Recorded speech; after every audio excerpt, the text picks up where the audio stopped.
All right, we'll call this meeting of the Salem Housing Authority to order. Without objection, I will chair this meeting as well. Last council meeting, it was approved for me to run the Urban Renewal Agency. Pardon my microphone. That could have been bad. And the city council meeting, Councilor Kaiser is not here this evening, and she would have filled in for Councilor Hoy. So again, without objection, I'll run all three tonight. With that, if the recorder can call the roll. Vice Chair Kaiser is absent. Commissioner Anderson? Present. Chair Pro Tem Nanki? Here. Here. Commissioner Leung is absent, and in her place is guest counselor Glenn Bailey. Here. Commissioner Osick? Here. Chair Hoy is absent. Commissioner Cook? Here. And Commissioner Lewis? Here. If you'll please join me in the Pledge of Allegiance. I pledge allegiance to the flag of the United States of America and to the republic for which it stands, one nation, under God, indivisible, with liberty and justice for all. Thank you and welcome here this evening. We have it's our trifecta meeting night, Housing Authority followed by Urban Renewal Agency followed by Salem City Council. And I've asked Councilor Lewis to serve in the council president role for all three meetings as well. So are there any additions or deletions to the agenda for the Housing Authority? No. And do we have public comment? We have none. Is there anyone who wishes to address the Salem Housing Authority? Seeing none, I would entertain a motion to approve the consent calendar. So moved. Second. If Councilor Lewis could identify the items on the calendar. Sure. Two items, actually. One, 3.1 is are the minutes of April 22nd Housing Authority meeting. And there were no action items, and one resolution item, 3.3A, which is the independent financial audit report for the fiscal year ending September 30th, 2018. Excellent. Any discussion? Hearing none, all those in favor of the motion signify by saying aye. Aye. Opposed, nay. Motion carries. We have no public hearings, no special order of business. We do have an information report on the program management. Anything people have questions on? Thank you.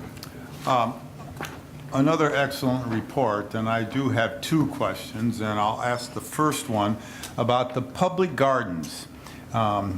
This is a fantastic project on many, many levels, but I note that you say that 35 families are participating. Is that limited by the size of the gardens, or is there potential to get more families to participate? Sure. I'm Nicole Utes. I'm the Acting Housing Administrator, Salem Housing Authority. So the number that is reflected in there is from 2018. We've probably already increased that by 10 this year for this upcoming garden season. It really is participation. This was a recommendation of some of our residents. It gives great value to our properties. It gets our tenants to communicate and bond during the garden season. We do have room to grow on some sites. Some sites are not suitable for garden growing throughout the year due to the trees or conditions, or the playgrounds take up the majority of the soil that could be gardened. So if I could follow up with that. So how many sites are there? Are they scattered all over the housing that you folks are running, or were running, I guess, the Salem Housing Authority? So this particular report is regarding our public housing multifamily sites. So that's the ones in particular that have them are Meadowlark Village, Glen Creek, Brush College, Northgate, and Livingston. We unfortunately don't have the ability to have them there. And Shelton has not participated in the garden. Not yet. Not yet. We do have a lot of people who are interested in the gardens and growing. When they ask for 2 boxes, we try to accommodate with a second box. This report doesn't reflect all of our senior complexes also have gardens. We also have ADA-equipped gardens at our senior sites. We also have a very large garden that was incorporated in the Parkway East and West rehabilitation in 2014, and it's utilized every single year as well. Terrific. My second area, if I could, I'm looking at attachment number 3, otherwise known as portfolio occupancy. And I note commendably so, the lowest one is 96 or 98.6. So could you just comment, please, Nicole, about the high percentage of occupancy in these houses? How does that speak to the housing needs in Salem? Well, there's high demand for affordable housing. We grow our application waiting lists every day. We can't have enough housing currently at Salem Housing Authority to meet the needs and demands. The reflection that you're seeing, the vacancy portion, is also just a reflection of what turns at the end of the month, and because it's captured at that point in time.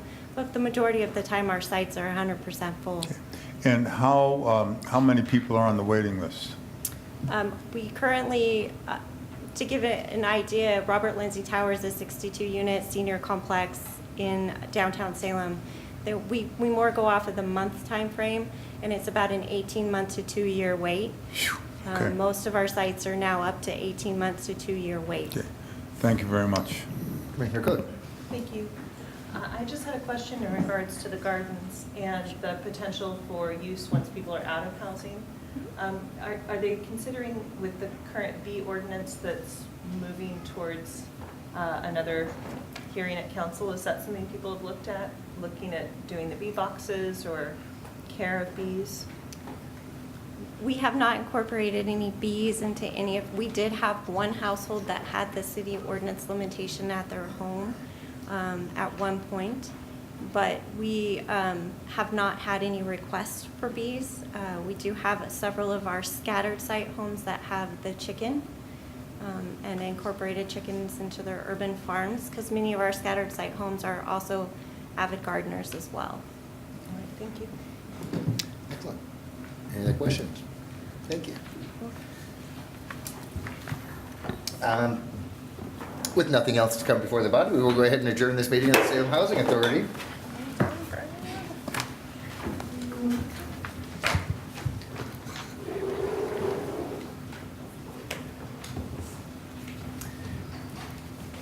And we will call to order this meeting of the Salem Urban Renewal Agency. If the recorder could please call the roll. Board Member Kaiser is absent. Board Member Anderson? Here. Chair Pro Tem Nenke? Here. Board Member Leung is absent. Board Member Ossick? Here. Board Member Hoy is absent. Board Member Cook? Here. Board Member Lewis? Here. And Chair Bennett is absent.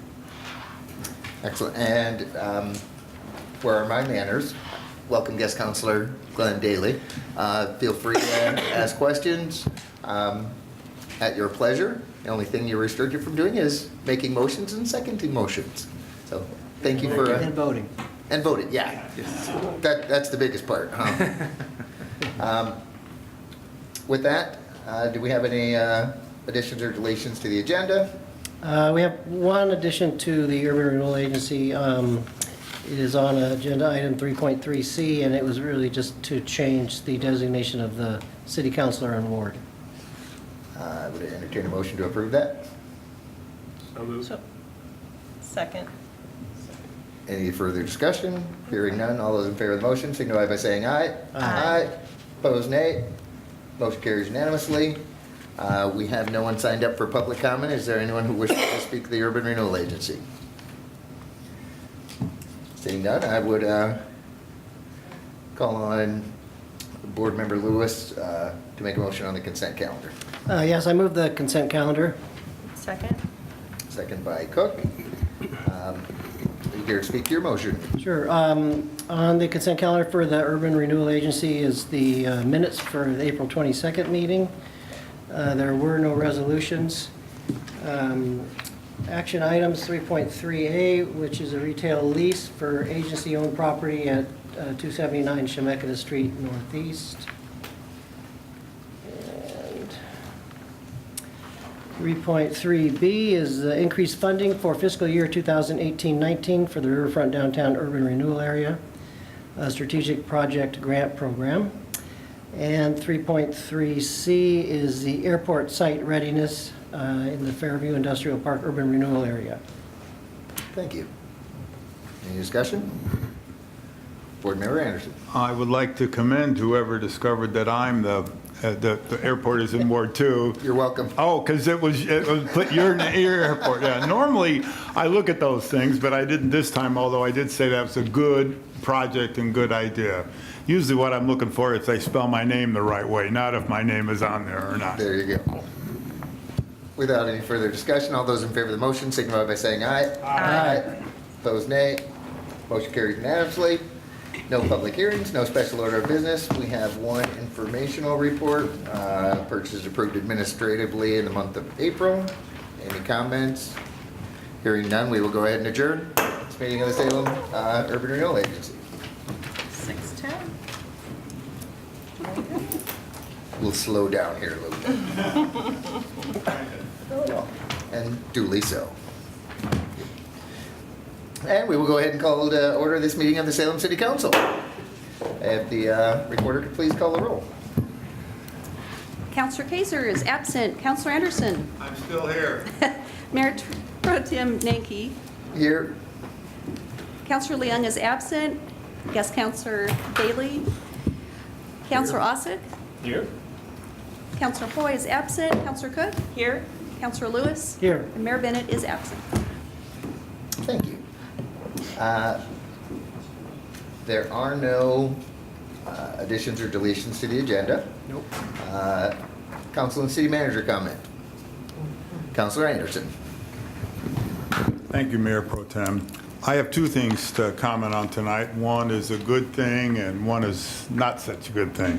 First one is I want to commend the Public Works Department for putting in the crosswalk at Roy Vaughn, which was where a year or so ago a young woman named Shatamara Pruden was hit by a person driving a car. She wasn't hit by the vehicle, she was hit by the person who was operating the car, and unfortunately died. And this is a good thing. Not a good thing that she died, I'm sorry. It's a good thing that we're taking care of, because that's a very tough intersection. But we still have some issues with this, and one of them is the speed. It's still a 40-mile-an-hour speed there, and we've said a number of times that the faster the car is going when the driver hits the pedestrian, there's like, I can't get the exact figures, but I think it's about a 10% chance if you're going 20 miles, and it goes up exponentially. So I want to say it's 60 to 80% if you're going 40 miles an hour. So that's still an issue to me, and it should be an issue to everybody else. The second thing is, and this is just for the public to understand and know, a week or so ago, the library rented out its Anderson room to an organization that should not be supported by anyone in terms of what their goals are, the Proud Boys. But we have a First Amendment here, and if it's a private group, and under the rules of the library in the city, which are appropriate rules, a private party can rent a venue, which is what happened here. And what they say in terms of just calling it hate speech, I guess, that's covered by the First Amendment. And all types of speech are covered by the First Amendment, and it's very dangerous to start saying we're going to ban this type of speech or that type of speech, or those speeches on certain topics. These are not topics that I know the council, through its resolutions on various matters over the past years, agree with at all, but they do have the right to say this under the First Amendment. The hate speech is okay, but speech that incites violence, and it can't just be a generalized thing, It has to be something that shows immediate and specific risk of violence to a specific person. And that's when the First Amendment protection no longer applies. And that was not the situation here. This is a private meeting. As deplorable as their views may be, they have the right to them. It's just that I'm sure no one here agrees with them. Thank you. Thank you, Councilor Anderson. Just kind of following up on that, and the First Amendment does protect the speech with which we may disagree the most. And I find it's always best to let people speak that, because if one takes away that ability for free speech ever, then you have no idea what's happening outside of the public eye as well. Councilor Cook. Thank you, Chair Nanki. I just learned that the city's employee food drive recently started, and I wanted to speak to that in my comments. It runs through April 29th through June 7th. All donations of food go to support Marion Polk Food Share and their mission to end hunger in Marion and Polk counties, and not only end hunger, but create thriving communities where people can be nourished.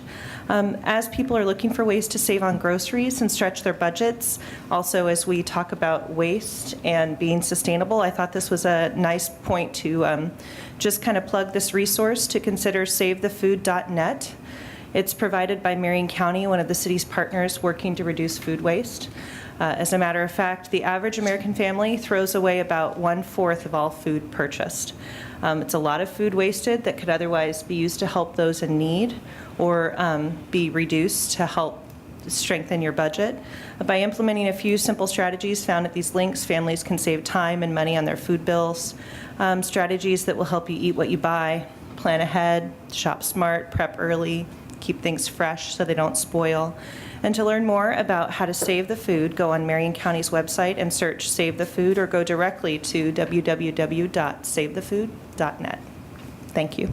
Excellent, thank you. And yeah, it comes down to control over what you're purchasing, because if you buy it and don't throw it away, it goes to waste as well. Also, as a former stay-at-home mom, it also goes to the unpaid labor that so frequently lifts up people in our community, because it is quite a job to plan, do, shop, Yes. save, and it's not quite frequently waged work. Thank you. Thank you. And I have one comment as well this evening. It's been a long time coming regarding 12th Street and the improvements that we did at the intersection of Fairview.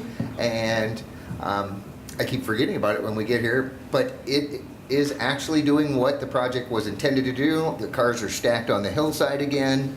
And I've talked with a couple of the businesses down along 12th, and they in fact can now get out of their parking lots and driveways without having to rely on a Good Samaritan. And then the only other issue with that is the stormwater catch basin pieces that are off on the side of the sidewalk, and I'd asked about that in pre-council today regarding, we have rails on two sides of it, but there's still somewhat of a potential fall hazard from a risk management point of view, so possibly to look at that. And it keeps garbage out of them as well, if there was some other kind of a grating or what have you on the surface of that. So. Any comments additional? City Manager. Since City Council last met, the Salem Police Department has had several opportunities to protect and serve the community with courage and professionalism. Her coworkers at the city wish Officer Pratt the best while she is away and look forward to her return when she is ready. The police department has truly demonstrated honor, integrity, service, and compassion. Thank you. Thank you. Oh, and one other piece. You may have seen it in the paper the other day. The Army Corps of Engineers has come out with their preferred alternative for Detroit, the work in the wet model. And I will actually be attending the first of those meetings up at Gates Fire Hall tomorrow evening. And we're on I think a 6-week comment period right now. So if you have an interest in keeping our lake full and protecting our drinking water, as well as irrigation flows during the summer, I would encourage you to go out to their webpage and make comment. All right. With that, We have no proclamation, we have no presentations.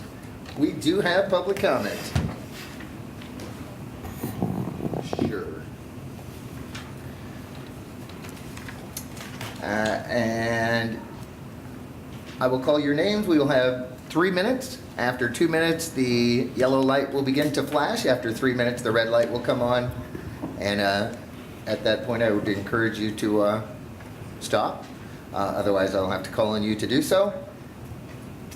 First on our list is Rebecca Smith, followed by Heidi Miller.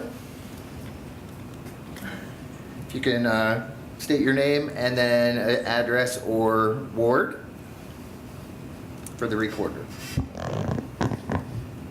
Hello, everyone. Can you hear me? Hello, everyone. My name is Rebecca Smith. My address is 633 7th Street Northwest, out in West Salem. As I stated, my name is Rebecca Smith. I'm the current president of the Center 50 Plus Advisory Commission, and I represent the partner seat of Salem Electric. And so I wanted to come tonight and personally thank all of you for your support with Center 50 Plus as it worked its way through this age-friendly assessment process. The commission, partners, local seniors, and the Center 50 Plus staff, they worked so hard to open a space to have conversations about Salem and how Salem values its older adult population and how we value their independence, how we keep them active, and what challenges they might be facing. So, although housing and transportation is a large challenge that every group in Salem faces, one of the bigger issues that was addressed was actually older adults want to stay in their homes, they want to stay in their neighborhoods, and they want to stay in their communities as long as possible. And while we had these conversations at the age-friendly assessment, we realized that Salem does have a lot of resources to offer these individuals to help them do those things. But we as a community do need to do a better job of making those resources known to our community members. We need to build together that senior network so we can make that strong message to seniors, their families, and their caregivers that yes, you are important, and yes, we value you. So as we worked through the age-friendly assessment, one of the biggest wins we were hoping for is just thoughtfulness. We wanted folks to think how their actions affect an older adult and their place in our community. Even things you wouldn't even normally think of. Are restrooms readily available? Is seating appropriate for an older adult? Are new communities being built near bus lines or near critical services like grocery stores? Do parks have activities and equipment that are engaging to older adults? So our focus here was we want Salem to be an inclusive community and not exclusive to our aging population. And in Salem, that aging population is growing. In the United States, 7,000 people turn 65 every single day. So in Salem, we're gonna see that number rise here as well. And so that's why it's so important we're having this conversation now. And I just want to thank you all so much for being willing to take that step with us and with Salem. Thank you, sir, for being so supportive to us and for making that commitment to our older adults as we walk through this. And the Center 50 Plus Advisory Commission, we look forward to leading the way through more conversations. And we have passionate team members that we're ready to facilitate those conversations and help Salem's seniors live active and engaging lives with resources and accommodations they need. So thank you very much. Excellent. Any questions? Thank you for your testimony, and thank you to Center 50 Plus. They do a wonderful job out there for us. Heidi Miller, followed by John Hughes. Hello, my name is Heidi Miller. I live in Northwest at 978 Terrace Drive, Northwest. My name again is Heidi Miller. I work for Friends of Center 50 Plus. I'm here also to add my support to the city's age-friendly assessment. I am the coordinator of a grant-funded program called the Friendship Brigade. Again, I work for the Friends of Center 50 Plus, which is a nonprofit with the sole purpose of supporting Center 50 Plus and improving the quality of life for older residents and families. I served also as the director of Salem Kaiser Meals on Wheels for 11 years. before we successfully handed that program over to Marion Polk Food Share in 2014. The Friendship Brigade is a community care and nursing home visitor program. Our purpose is to recruit, train, and connect caring volunteers with isolated seniors and disabled adults in our community. Friendship Brigade volunteers work in small groups of 3 to 6, visiting in one of currently 10 partner facilities. We show up to make sure that members of our community know that they are seen and recognized and valued parts of our family. As my friend Andy puts it, looking out her room with tears in her eyes, it's not hard to live in a place like this. It's not a bad place, but it's not what I'd hoped for, and it's hard to call home. In the course of the age-friendly assessment, we learned that there are resources for those that qualify for Medicaid. There are also lots of businesses that cater for those who can afford to pay for services, but that the majority of our senior community falls somewhere in between. Age and mobility issues do not care what your income is. Support agencies are not set up to deal with anything more than basic necessities, food, medical care, shelter, but they are not staffed or supported to meet the more personal needs of older adults that also impact quality of life and health, such as isolation, loneliness, and more. Frontline supports are required: friendship, volunteer-driven efforts, collaborative community, wraparound services. The necessity services are more successful when they are paired with the grassroots types of supports, strong neighborhoods, socialization, peer support through community centers, and coordinated efforts to engage seniors in meaningful activities, work, and volunteerism. I applaud you all for taking the time to support this important assessment and the work of Center 50+. Excellent. Thank you. Any questions? We have a question from Councilor Cook. Sorry. Heidi, I wanted to thank you for coming down today, and it's not so much a question as it is just a thank you with appreciation. I know with our strategic planning and the work that we're doing on council, we can strategize and have as many ways to approach issues that we want, but it means nothing if the culture doesn't change. Culture eats strategy for breakfast, and I really appreciate the work that you're doing to enrich the culture and to change it starting from the ground up. I appreciate it very much. Thank you. I appreciate your statement, but I'd like to add to that just for a second. Our culture does need to be changed. Our attitude about aging needs the whole lifespan. And we need to be able, as I often say, take the wall away. Take the wall away from these facilities. So many folks drive by a care community or a skilled nursing home, and they just simply see a building instead of seeing 40 to 80 of their fellow community members and residents. Thank you. Thanks. John Hughes, followed by Bandana Shrestha.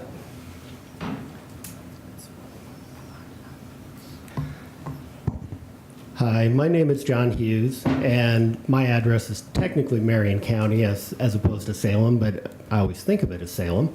My business is Comfort Care Home Care. So we provide in-home care services to seniors in all areas of Salem and all over Marion and Polk counties.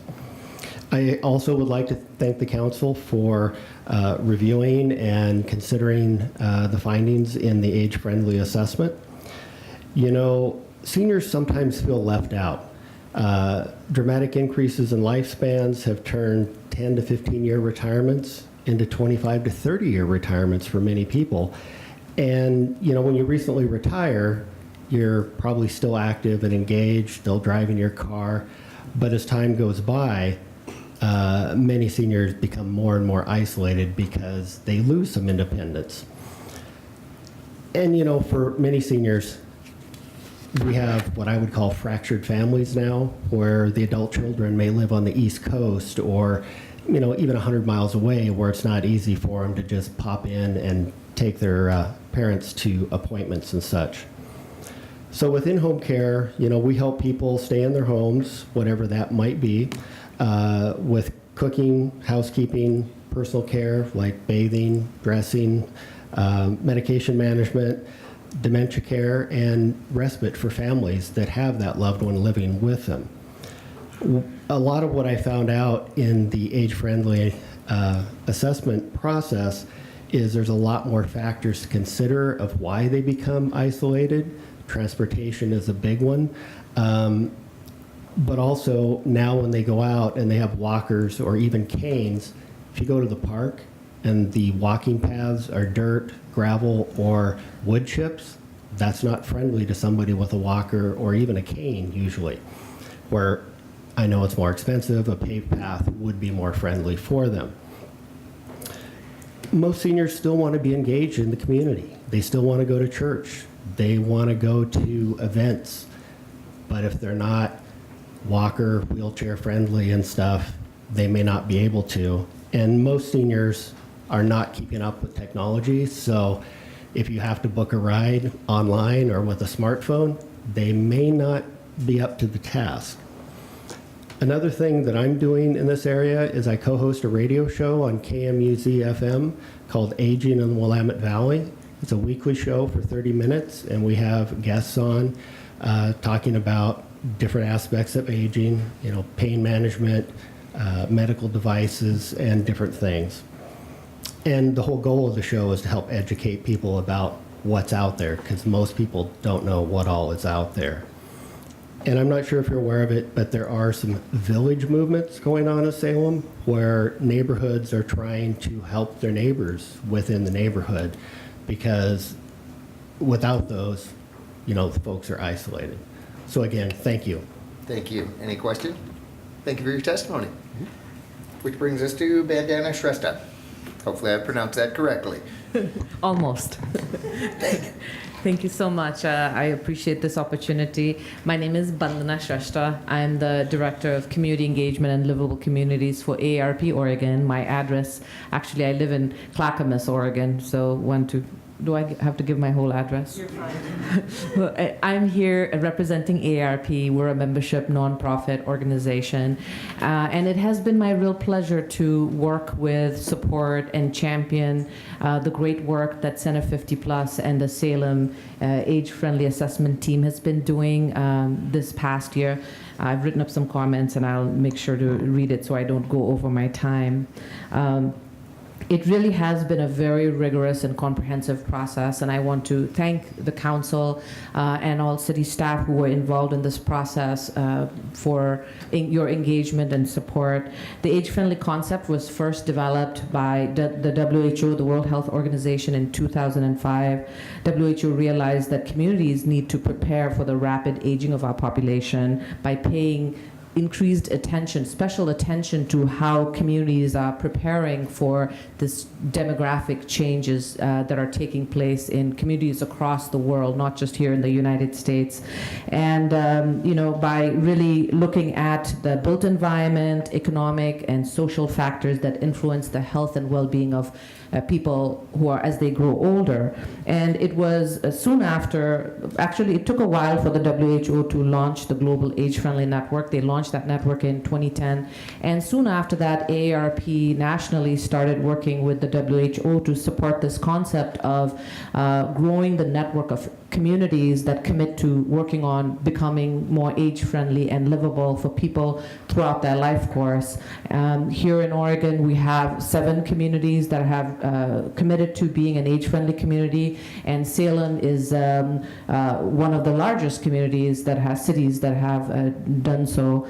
So this is a real milestone, not only for Salem, but really for our state, because the work that the team has done is really tremendous and really noteworthy, something I hope that other cities and communities that are part of our network here in Oregon and around the country can look at, because this process was so comprehensive. I see my thing flashing.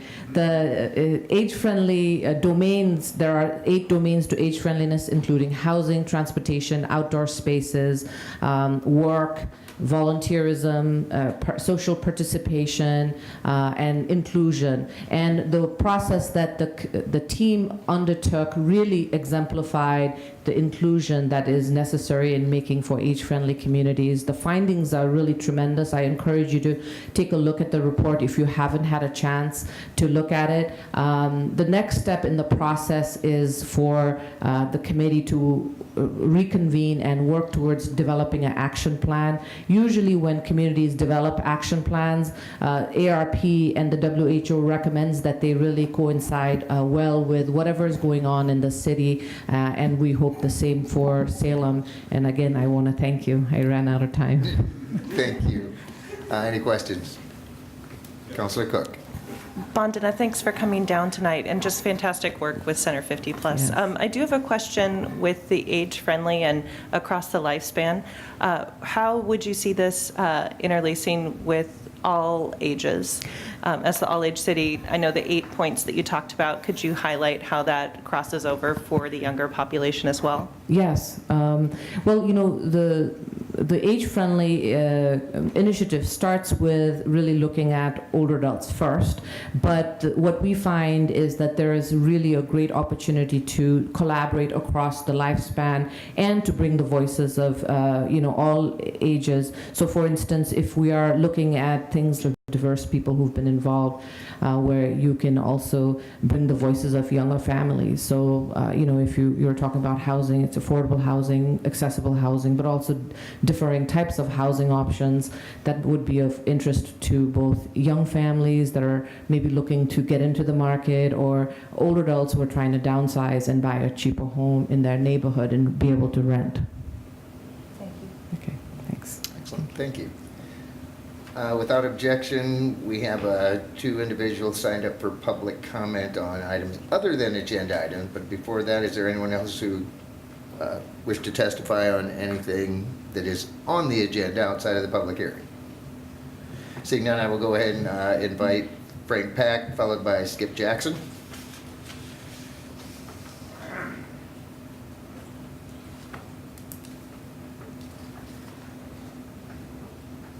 Frank Pack, and I'm chairman of Northgate Neighborhood Association.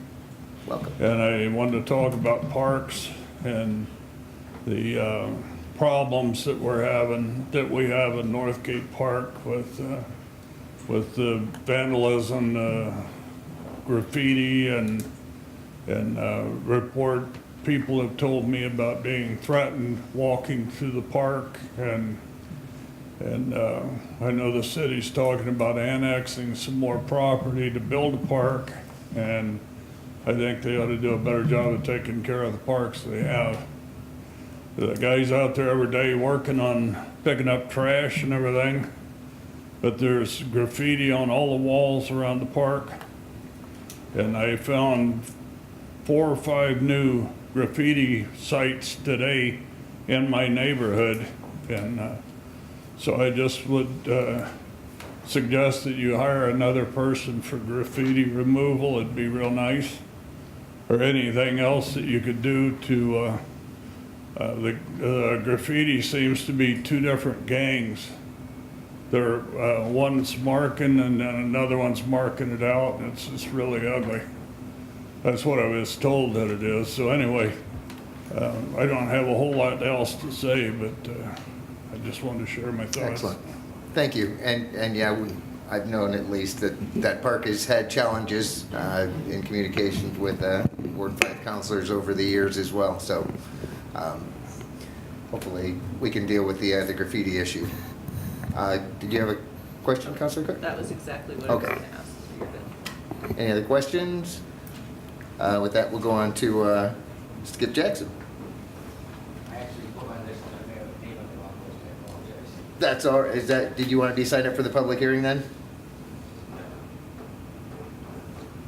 Or did I want to be signed up for the public hearing? Yes. Okay. We will move that over to them. All right, that moves us into consent calendar. Councilor Lewis. Yes, I move passage of the consent calendar. Second. Second by Anderson. Short consent calendar this evening. We have the minutes of the May 13th City Council meeting, and then 2 action items. One is 3.3A, which is the reappointment of Deborah Wilson as municipal court judge. And 3.3B is the Regional Traffic Control Center intergovernmental agreement with Oregon Department of Transportation. Any discussion? Hearing none. All those in favor of the motion signify by saying aye. Aye. Opposed, nay. Motion carries unanimously. And that takes us to public hearings. And with that, I will open public hearing on the 2019-2020 Housing and Community Development Annual Action Plan. If the recorder can do the formal introduction. Salem City Council will now conduct a public hearing for the purpose of receiving public testimony regarding the 2019-2020 Housing and Community Development Annual Action Plan. The hearing will be conducted with staff presentation first, followed by other interested persons. Individuals are limited to 3 minutes of testimony. A yellow light will appear at the podium when 1 minute remains, and a red light will appear when your time has expired. Please conclude your testimony when the red light appears. Thank you. Good evening, Mayor Pro Tem Nanke and council members. I'm Shelley Ahinger, your Federal Programs Manager, and I work under the Urban Development Department. The purpose of tonight's public hearing is to provide an opportunity for the public to hear and comment on the proposed 2019-2020 Community Development Block Grant and Home Investment Partnership Annual Action Plan. The annual plan addresses funding goals and priorities identified in the amended 2015-2019 consolidated plan. This includes the Salem Strategic Plan goal of addressing affordable housing, homelessness, and social services. What is the annual plan? This particular annual plan marks the 5th and final year allocation of funds and activities in the amended 5-year consolidated plan. Tomorrow, we will begin the process of the next consolidated plan by meeting with a consulting firm with our team so that the community can be involved this summer in planning for the next 5 years. But this is the final year of this particular consolidated plan. The majority of the funds in this plan will be expended during the period of July 1, 2019 to June 30, 2020. Annual plan outreach consisted of contacts with various social service providers and their organizations, attendance at community meetings, published notices, website announcements, and a notice on the city's various social media platforms. The annual plan is formed with consideration to other community initiatives, including the city's multifamily housing design process, which included public input, the City of Kaiser's housing needs analysis and their buildable lands inventory, because we are in a consortium under our home program with the City of Kaiser, so we have participated in those processes as well. And the Mid-Willamette Valley Homeless Initiatives housing resource and services inventory and the money map that they completed. Before you is the annual plan funding cycle. And the cycle actually began last October with staff conducting analysis and hosting informational conversations with our for-profit and nonprofit partners. In February, a public notice regarding the opening of applications was published in the Statesman Journal. The announcement was posted on the city's website, in the City of Kaiser Civic Center, the Salem Public Library, and distributed at various meetings such as the Emergency Housing Network, Salem Kaiser NAACP, and Salem Kaiser Collaboration Team meetings. In February, the application period opened, and in March, after 30 days, the application period closed. Staff then reviewed the proposals to determine if the proposed activities were eligible based upon the federal funding guidelines. After the staff reviewed the applications, they were forwarded to a community work group. The work group was comprised of persons who live and/or work in Salem and Kaiser. Applications were independently evaluated and scored.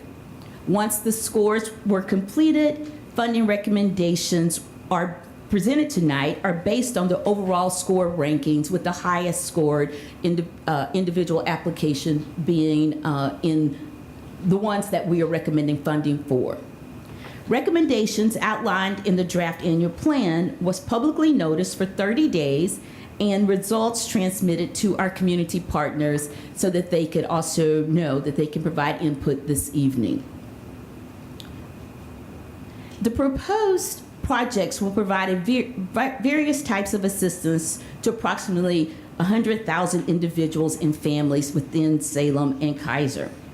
These projects are designed to assist low to moderate citizens with economic and social housing needs.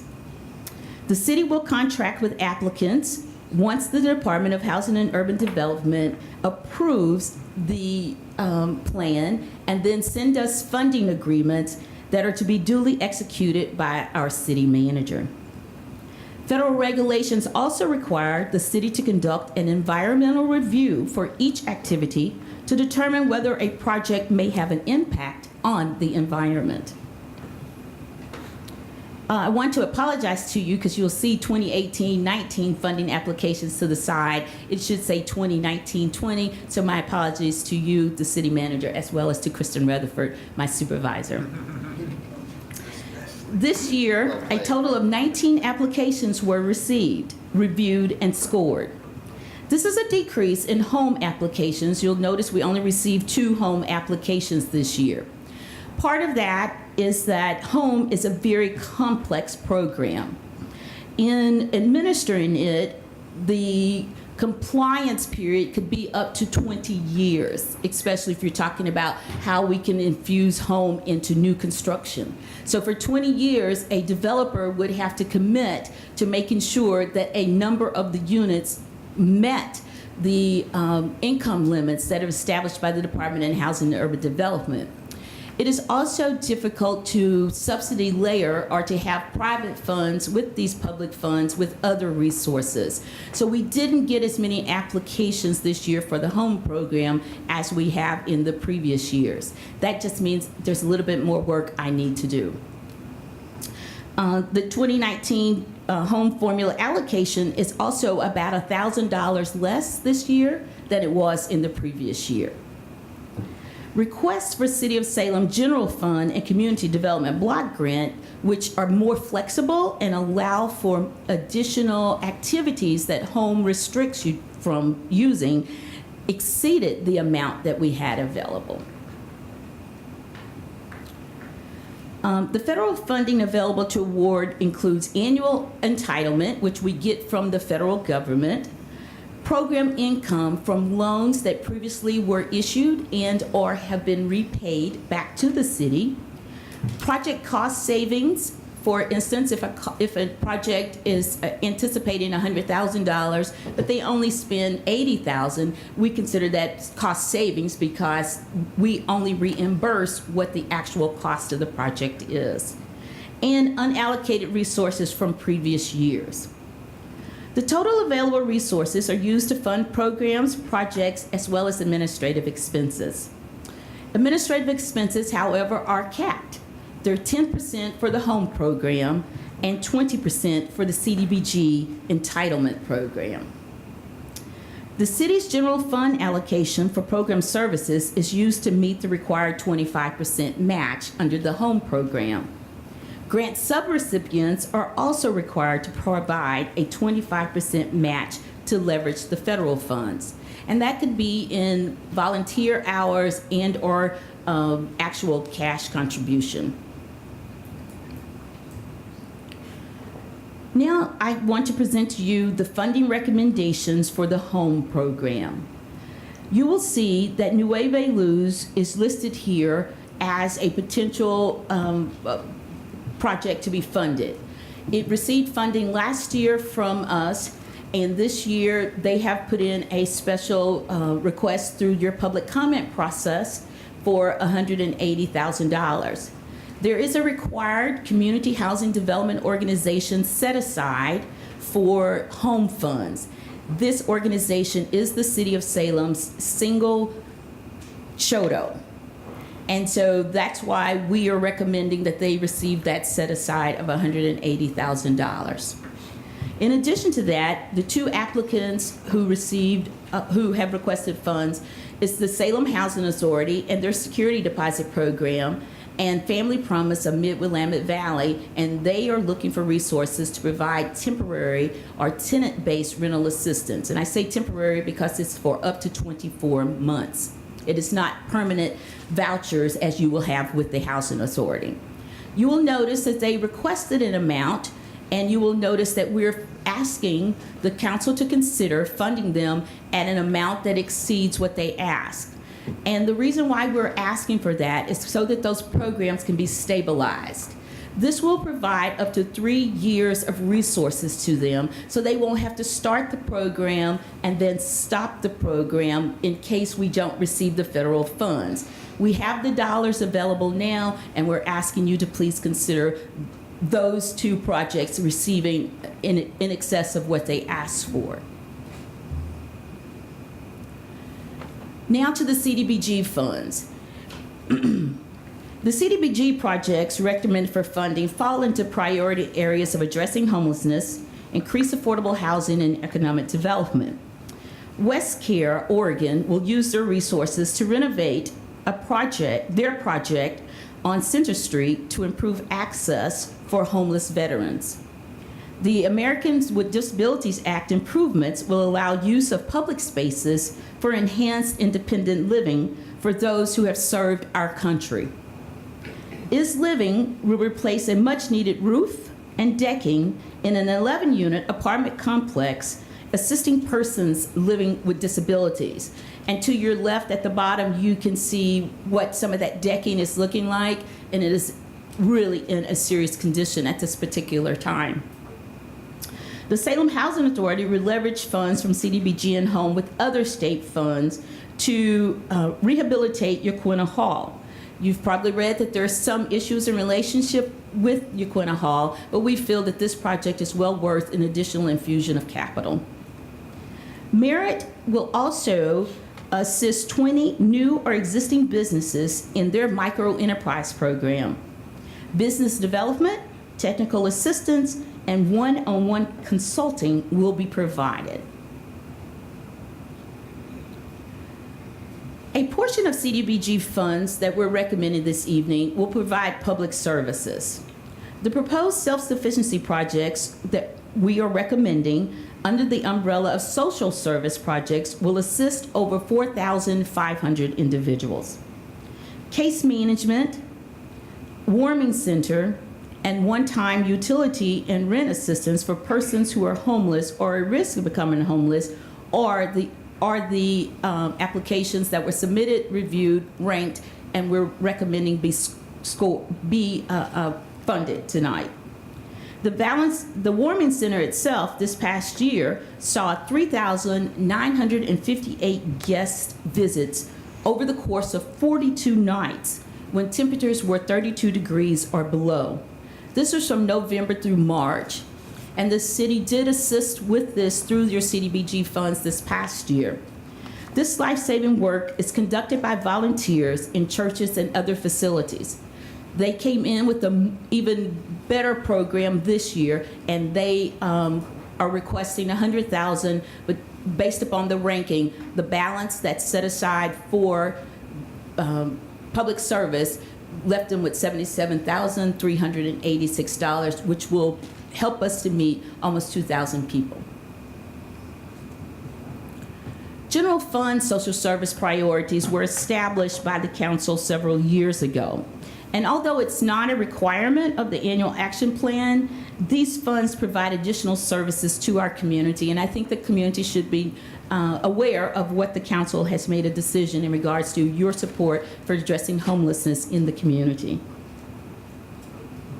These were the priorities that were established for addressing homelessness in several years ago, including utilities and rent, emergency services, food, case management for homeless youth, and emergency housing or a safe house for individuals. The general fund proposed programs include homeless case management for families living at St. Francis Shelter, food procurement of approximately 800,000 pounds of food for the emergency food supply. Northwest Human Services will provide crisis intervention and referral services for emotional and emergency support, along with rent and utility assistance via the crisis hotline. Congregations Helping People will assist in one-time utility assistance and case management. This effort is designed to prevent homelessness. And Grace House would provide partial support for case management for a 10-bed transitional shelter for women. In total, the anticipated number of individuals to be served through these general funds exceed 46,000 persons. Next step. After the council reviews, make any amendments, or approve tonight's proposed plan, it will be submitted to HUD. And then when you adopt your budget in June or July, those funds, we will enter into an agreement with those organizations, and the projects and programs will begin implementation. We will monitor them as well as track them so that we can ensure the best value for the resources that we have. With that, I thank you, and I'm available for any questions you may have. Thank you. Very informative and comprehensive report. With that, we will go to public testimony. TJ Putnam, followed by Rick Alpo. And again, we're still on the 3-minute shot clock. 3-minute shot clock. I'll be quick-ish. My name is TJ Putnam. I'm the director of Family Promise of the Mid-Willamette Valley. We're located at 1055 Edgewater Street in West Salem. Our program wouldn't be here if it wasn't for the support from the City of Salem and the CDBG and home funding. About 20 years ago today, our local faith community banded together because they saw there were about 1,000 kids in the Salem-Keizer School District that were homeless. They did something about that and started a year-round shelter that has housed homeless families every night for the last 20 years in their places of worship. That's exciting, but about 10 years ago, the City of Salem first came alongside our program and granted us funding for our day center in West Salem that we're going to pay off that zero-interest loan in the next couple months. And over the past 8 years as well, the city has helped us with CDBG funding and home funding. And we went from a program that did this basic shelter for families with children to offering a more holistic approach to the families that are going through one of their hardest times in their lives. And it's not just the shelter. We also have transitional housing. With your support through the home program, we're also able to offer tenant-based rental assistance. We are doing a program similar to the HREP, which we call permanent supportive housing, where we're going to take another 25 of the chronically homeless families with children and provide a home for them as well. We also dove into the diversion and education piece to where we have this mini continuum of services that last year helped almost 500 kids and their families avoid homelessness. Your work has an amazing difference through these two programs, and I can't thank you enough for your support through this.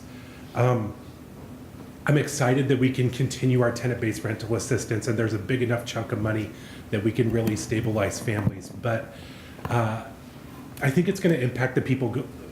We're not getting CDBG, or we don't have a recommendation to get CDBG funding this year. And I think that's going to negatively impact the families that are really going through the hardest time in their life. All the other needs are great, and I think it's great that they're being funded, but we're not just going to have chronically homeless people in our community if we continue to not fully invest in the emergency services for families. It's going to hurt us not getting CDBG funding this year. I think we're going to be able to make it through, but it's going to be hard. I get to see the families every day through my work. There was a mom with her newborn son who was 1 month old, and her 5-year-old kid that moved into our program about a month ago. They would have nowhere to go. We're not going to stop services. We're going to have a place for them, but it's going to be a little bit harder. That's all. Councilor Anderson, followed by Cook. Thank you for coming down, TJ, and thanks for the work you're doing. I must have missed it in Shelley's excellent report, but am I hearing you correctly that you asked for a certain amount of dollars and you got zero, or you asked for a certain amount of dollars and you got something less? A little bit of both. So Okay. we asked for 2 pots of money. We asked for Okay. home funding, which we got more than we expected. And then we also asked for CDBG money to provide homeless case management that we did not receive a recommendation for. Okay, and how much did you ask for in each one? One, we asked for $200,000 to provide rental assistance. And how much did you get? 470 something. Okay, okay, And with CDBG funding, we asked for 55,000 and got 0. okay. That's what I thought. Thank you very much. Councilor Cook. Thank you. So that I'm assuming that funds a staff position for you to be able to oversee. About 1 and 1.5 staff that provide that emergency help to get families back out on their feet. We follow a housing first model, and we have amazing outcomes because we have a staff directly dedicated to getting families out on their own. And my second question, TJ, thanks for coming down, is looking at the specifics with Family Promise. You also accommodate pets in most cases, is that right? Or you have a deal with Yeah. certain agencies? So quite often when you're looking for housing, if you have a family pet, that's usually quite stressful, especially with kids. Can you kind of iterate? Yeah, it's just one more services that we can do that a 5-year-old doesn't have to give up his beloved dog or cat when they're going through the hardest time in their life. So at our day center in West Salem, the back of it, we have an on-site pet facility to where the whole family can stay together, even the furry ones. So when they're homeless, we can help them out, but then we also could help out with pet deposits and whatever else they need. I think right now we have 7 pets, a gecko, 3 cats, a dog. I don't even know what else. I'm scared to go back there. All right, thank you. Thank you for all you do. Move on to Rick Galpo, followed by Garrett Carmel.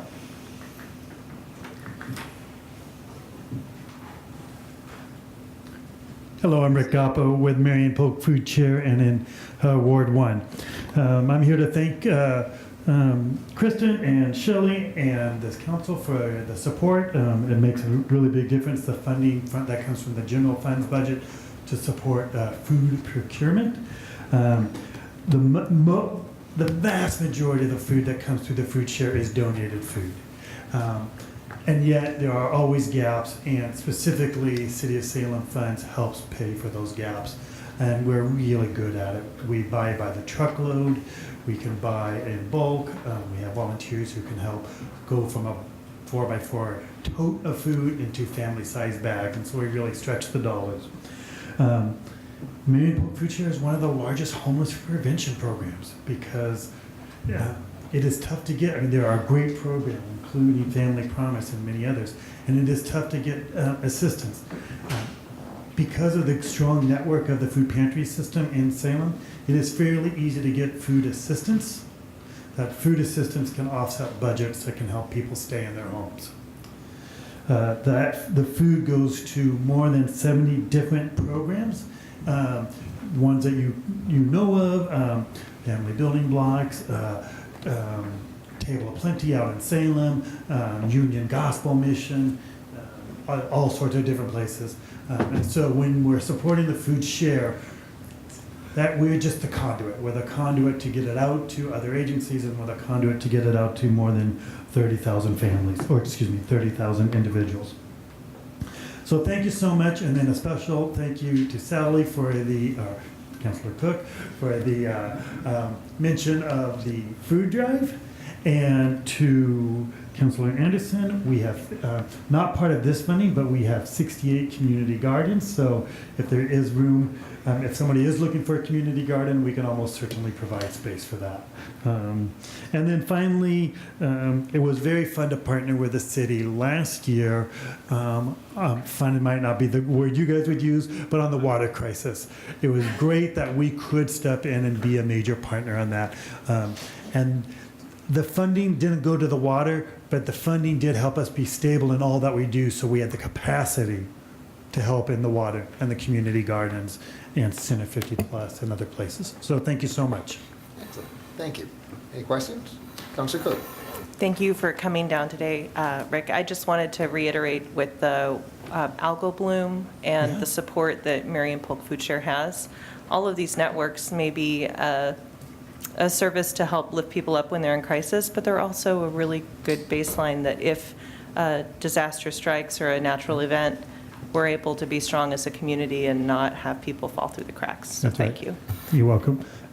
Food banks across the country have begun to play a much more central role in disasters, in part because we already have a network set up, 70 different distribution sites, warehouse trucking, and so this one was a small and kind of like a nice test. Yeah. So we were glad that we could do that, and food banks are continually defining themselves in that role now. Excellent. Thank you. Thank you for your support. Garrett Carmel, followed by Skip Jackson.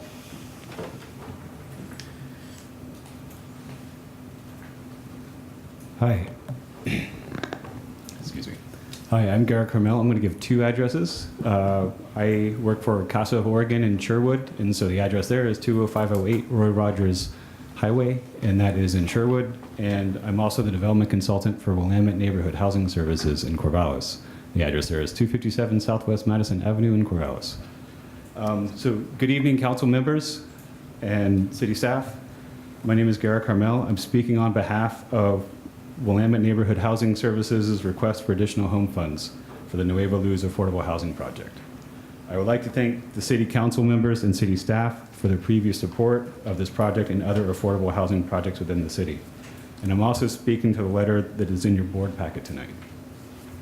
The demand for decent, safe, affordable housing for farm workers in Salem, Polk, and Marion counties far exceeds the supply.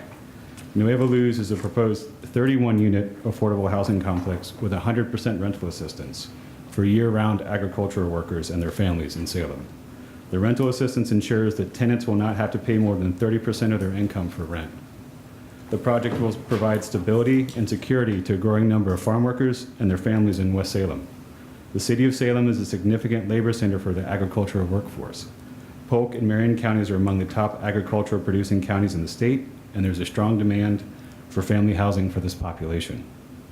As one of the only two agricultural and low-income properties in Polk County, Nueva Luz will help ease that burden and provide affordable housing critical to the agricultural industry in Polk and Marion counties.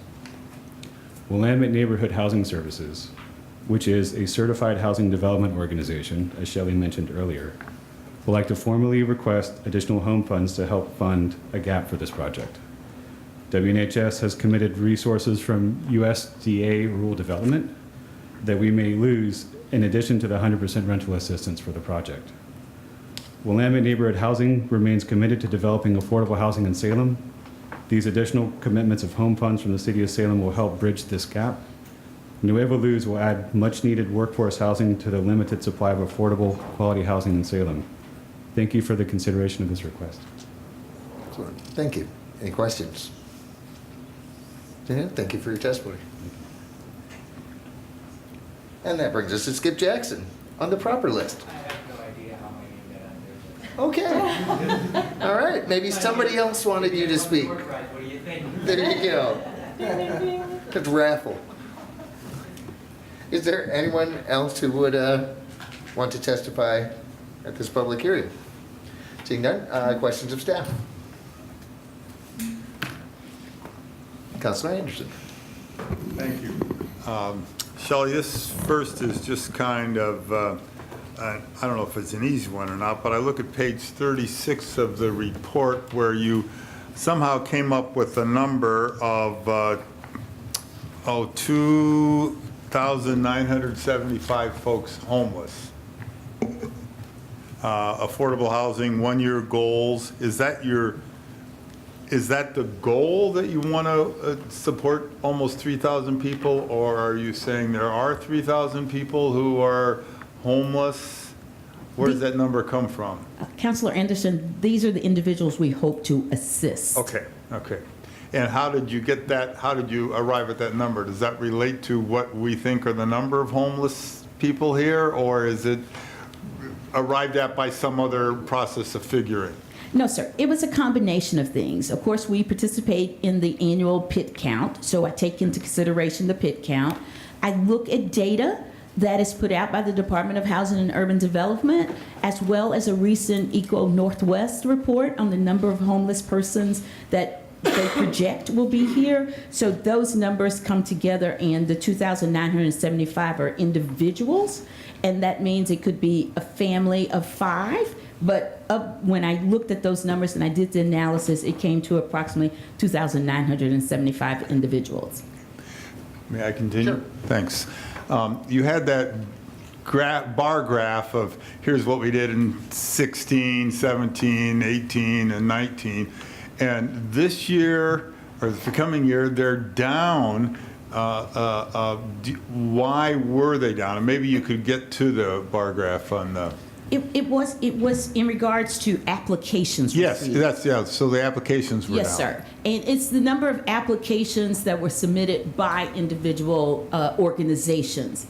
And I will say this year we had less funding than last year. Okay. If you recall, last year we had funds from previous years, and we put them all together and trying to get as much money on the street as possible. So is that something you think that the people who were, the entities that were going to apply knew that, which is why you had less number? Or did we not have enough outreach to get more people, or how does that work? I think it's a combination. Part of it is if you know that the public service dollars are capped, then there are other resources out there. These are also gap funds. These are not to cover the entire project. If we give someone $1 million and they're building a $25 million Sure. project. So it's gap funding, and people understand that. It could have also been timing. With us looking at this in January instead of looking at it maybe in the fall. So we're still doing analysis to determine how we can best make sure that the community is, number one, aware that the resources are available, and number two, how to go through the application process. Then gap funding kind of gets me as a segue into the family process matter, where they... you 2.5 times it almost in what you gave under the home program, but you zeroed them out on the other one. And I know you might have explained that, but now that I see TJ and I see what their issues are, how did you arrive at that? Both the increase of 2.5 times and then the decrease of 100%. Councilor Anderson, I'm very happy to at least give you my explanation as to why that occurred. Sure. From the work group that was put together, they scored the applications independently. Staff then took all of the scores, and we ranked the applicants based upon the highest scoring and funded resources based upon that. Regrettably, Family Promise did not score in the highest under CDBG. And the scoring was done, I'm sure it was, and I can see you're getting ready, Director Rutherford, but Shelley's doing a great job. The scoring was based on some criteria that either you folks developed or criteria that was imposed upon you by the agencies that were granting you the funds to then pass on to the entities that wanted them. Is that correct? Yes, sir. The criteria was developed internally, but it was made aware to all of our potential grantees. We had 3 trainings, technical assistance, so that they can understand what the applications would require in order to be successful in getting funded. And I'm sure to you, just as it is to the council, and I'd also add the Willamette Neighborhood Housing gentleman who spoke here. I mean, we all wish we had enough money to give everybody everything they need, because this relates to earlier when I was talking to the Housing Authority as to we need more affordable housing here.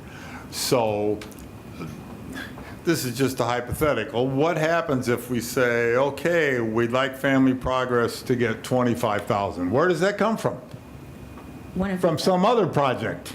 Yes, sir. So if we want to give more to Family Promise or Willamette Neighborhood Housing, you're going to have to go and take it away from somebody else who is probably an equally deserving project.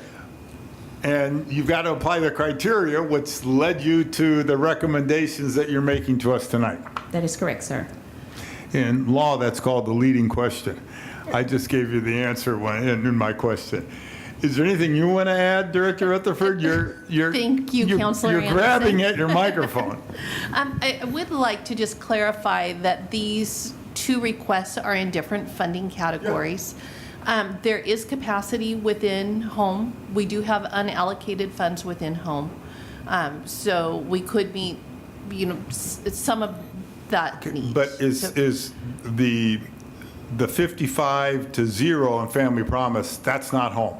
That's not home. And I understand completely how you can't take the money from home and give it to the CDBG. CDBG. And even within CDBG, there is funding for services, but there's a cap on how much we can allocate. Then how does that relate to Willamette neighborhood housing? Can that be funded by some home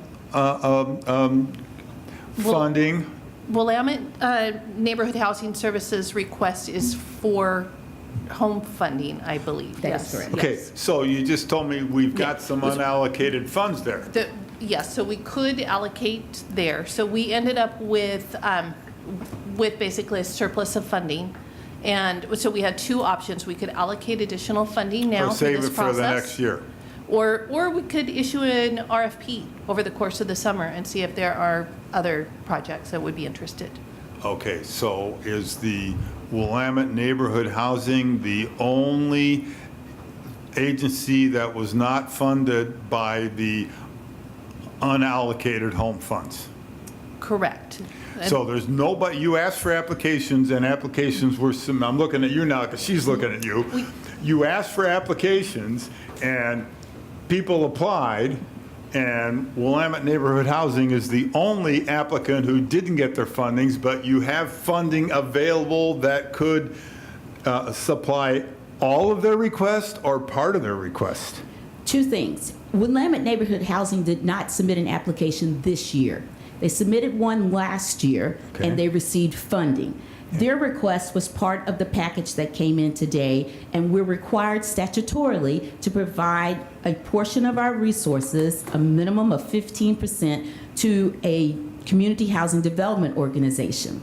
So they are our only community development housing organization, and therefore we're requesting that CHODO receive those home funds as they've requested in the public comment. CHODO, CHDO, what does that mean? Community Housing Development Organization. And that's something different than Willamette Neighborhood Housing? Yes, sir. The CHODO is a HUD acronym for all home recipients. So, one more question, Kristen, and then maybe I'm going to where you're going. So it also sounds like that if Willamette Neighborhood Housing just put in their application today or very shortly, then it would be possible to put out a new RFP for the unallocated home funds that Willamette Neighborhood Housing could make an application for and be considered for. That is correct. Yes. Okay, I'm getting smiles from those people down there, back there, so I hope they do that. And I hope you put out a request for proposals. Yes, we can certainly do that. Okay, thank you. Councilor Cook. Thank you. I just had a question about Family Promise, since the portion that would be funding staff to help allocate some of the funds is what was not funded. Is that something that they can lean to you as an agency? Appreciating how difficult these decisions can be coming out of our budget committee. Was the thinking on this that the program's already been done for the first year, so they should have their legs and be able to maintain some of that distribution within the processes they built up? Or can they rely on staff with the city to help with guidance on some of these issues? Tell me your thinking in funding one and not the other. Your is in the agency, not personal. Absolutely. It was based upon the scores. Just the scores? The scores. There were 2 applicants for the home funds. And then, there were resources there available for that. Perfect. Under CDBG, they were in competition with 5 applicants, and they did not score as well. There is another organization who also did not receive any funding recommendation based upon the resources. I understand how scoring grants can go, and I appreciate also how difficult that is, so appreciating the framework. To the Nuevo Luis project, as far as the extra funds are concerned, are you seeing more? Well, I know we have a deficit in housing. I'm not sure how many groups are coming forward now, but is this unanticipated in the increase based on cost and labor increases? Do you expect to see more of this, or is this just something that just out of the blue happened? Is this a sign of something systemic, or is this a one-off? For this grant cycle, we have not seen a lot of new proposed new construction that would take advantage of these resources. Thank you. Any further questions to staff? All right, thank you very much. We will close this public hearing. I would entertain a motion, Councilor Lewis. I'll move staff recommendation. Excellent. And do we have a second? Second. Councilor Ossick, and that motion for staff recommendation would be to adopt the 2019-2020 Housing and Community Development Annual Action Plan. Any discussion? Councilor Anderson. Councilor Lewis, I don't know if you... Councilor Lewis, will you care to speak to your motion? No. Okay, thank you. Then I'll do it. No surprise there. First thing I'm going to say is, and that we've expressed this, Councilor Cook and I, in our discussions, this is a horrible, not a process, it's a horrible decision we have to make, because there are all these worthy organizations and worthy causes, and even more important, all these people at the other end of the money pipeline we're giving who desperately need the help. But I am not going to second guess the staff and their criteria and the citizen groups that helped you on that whole process. You know, that's why we delegate that kind of authority to you. So, you know, I'm sorry about TJ's organization. I can't remember now what it's called. Family but Promise. Yeah, Family Homeless. But I would also urge you, as you've already said, put out a new RFP for the unallocated home funds, and I would really urge I got this one down, I wrote it, Willamette Neighborhood Housing to put in their application, and so you can do the criteria for them and any other applicant and spend the funds. I mean, it just doesn't make any sense to me to have these funds and leave them sitting there. That's not helping anybody. So I'm going to vote for the motion. And the city manager had a comment here. If council is agreeing with Councilor Anderson's request that the city issue an RFP, I would ask that be part of the motion, or a second motion. I'll amend the motion to direct the city staff. Or make a motion to amend. Okay, yeah, didn't I say that? I said I'll amend the motion. I'll make a motion to amend. Yes. I don't know if that's passive or active, but I move to amend the motion on the floor to direct the city staff to put forth an RFP for the unallocated funds that are in the home program. Second. Second by Lewis. Discussion on said. Councilor Lewis. Yeah, only pause for a moment. I agree with everything that Councilor Anderson has said. Even more so, the Willamette Neighborhood Housing is not real known here yet, but certainly it has been known for over 30 years in Corvallis. They have done excellent work. I was one of the founding members of Corvallis Neighborhood Housing. In fact, your recently retired director, Jim Moorfield, was hired when I was the board president. And it's always done excellent work. And I'm glad to see you here, and I hope to see more of you. Excellent. Councilor Cook.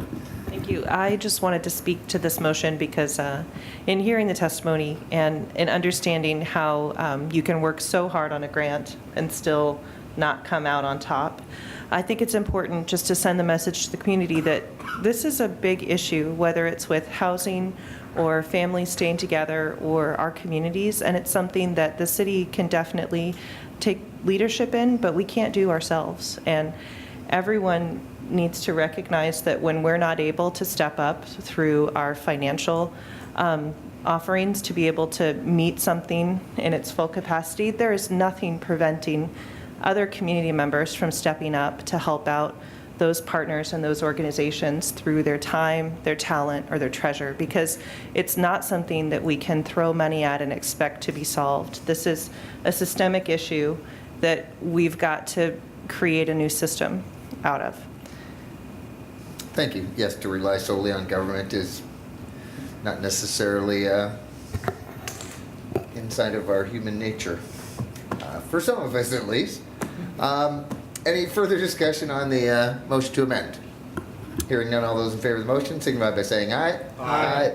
Opposed, nay. Motion carries unanimously. Brings us back to the main motion as amended. Any further discussion on it? Hearing none, all those in favor of the motion signify by saying aye. Aye. Opposed, nay. Motion carries unanimously as well. Thank you very much. Moves us to no special orders of business, information reports. And there are several. And I know there's a couple of folks that would like to address a couple of them. Hold on. Councilor Cook. Yes, thank you. I'm pulling up my, okay. I would love to move to pull up item 6B for a public hearing, please. And thank you. Do we have a second? Second. Councilor Anderson. Did you not second, no? Speaking of the mic. Okay. Second by Austin.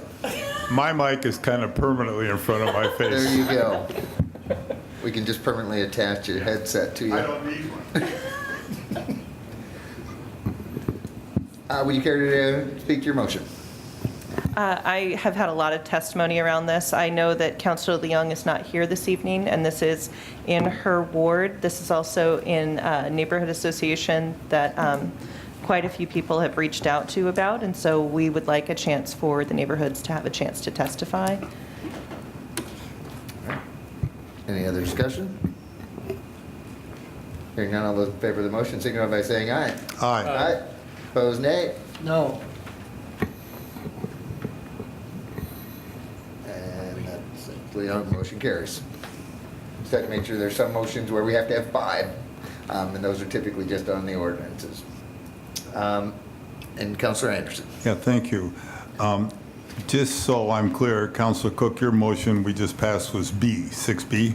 That is correct. Okay, because that's also in Councilor Leung wards. I will tell you that I have been in contact with Councilor Leung today about 6A, and I have received word back from her that she would like this to be looked at too. So on behalf of Councilor Leung, I am making the motion to pull 6A for a public hearing.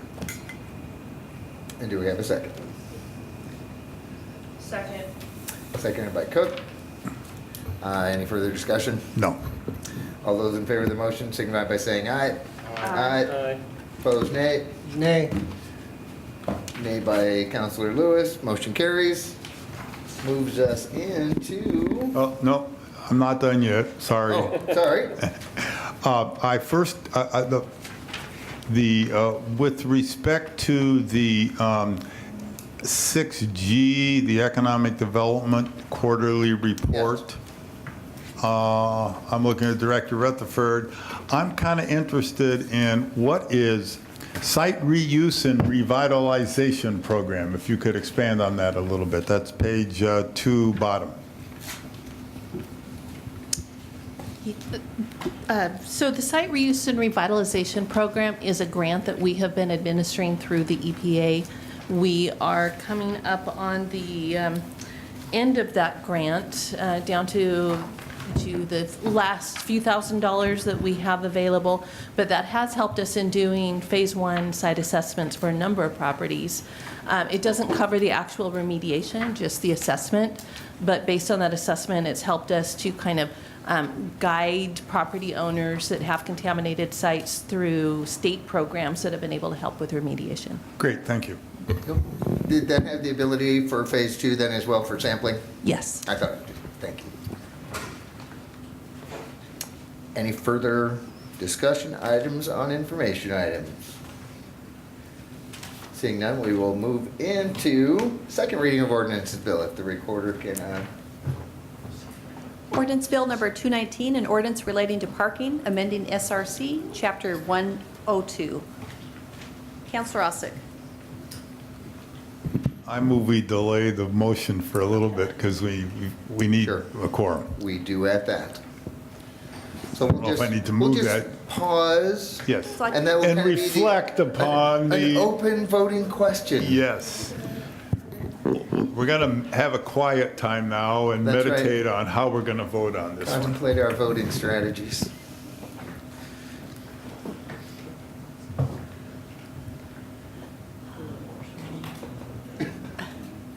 The Jeopardy sign.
We are waiting for a vote from Councilor Ossick. All right, second reading ordinance bills. Just like Matt, we need you for a quorum. So I'll reread the ordinance, ordinance bill number 219, an ordinance relating to parking, amending SRC Chapter 102. Counselor Ossick.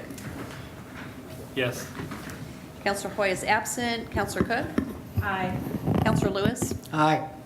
Counselor Kaser is absent. Counselor Anderson. Aye. Pro Tem Mayor Danke. Aye. Counselor Leung is absent. And Mayor Bennett is absent. Excellent. Motion passed.